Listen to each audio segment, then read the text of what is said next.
कर्जमाफीसाठी राज्यमंत्री इंद्रनील नाईक यांच्या घरासमोर रक्तदान करून प्रहारछेद आंदोलन।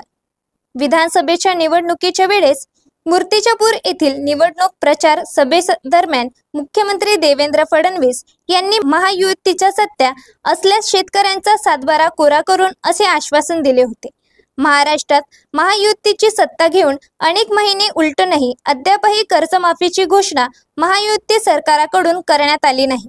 या मागणीची आठवण करून देण्यासाठी राज्यमंत्री इंद्रनील नाईक यांच्या बंगल्याबाहेर शेतकऱ्यांचा सातबारा कोरा करावा, शेतमालाला हमीभाव द्यावा, यासह दिव्यांग बांधवांचे मानधन प्रतिमा 6000 रुपये करण्यात यावी या मागणीला घेऊन प्रहार जनशक्ती पक्ष कार्यकर्त्यासह शेतकऱ्यांनी रक्तदान केले। या आंदोलनात शेतकरी सहभागी झाले होते। सर्वप्रथम मी या संपूर्ण महाराष्ट्रातील जनतेला स्वराज्य रक्षक छत्रपती संभाजी महाराज जयंती निमित्त शुभेच्छा देतो आणि छत्रपती संभाजी महाराज यांच्या जयंतीच्या अनुषंगाने आज पूर्ण महाराष्ट्रभर माननीय बच्चूभाऊ कडू यांच्या आदेशाने जे विधानसभेच्या वेळेस देवेंद्र फडणवीस यांनी आमची सत्ता आली तर आम्ही संपूर्ण महाराष्ट्रातील शेतकऱ्यांचा सातबारा कोरा करू असे आश्वासन दिले होते।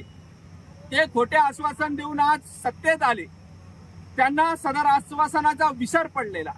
या आश्वासनाची त्यांना आठवण करून देण्यासाठी आज आम्ही पुसद येथील राज्यमंत्री इंद्रनील नाईक यांच्या बंगल्यासमोर रक्तदान करून आंदोलन करत आहोत। आम्ही म्हणतोय की हम तुम्हें खून देंगे, तुम हमें कर्जमाफी दो।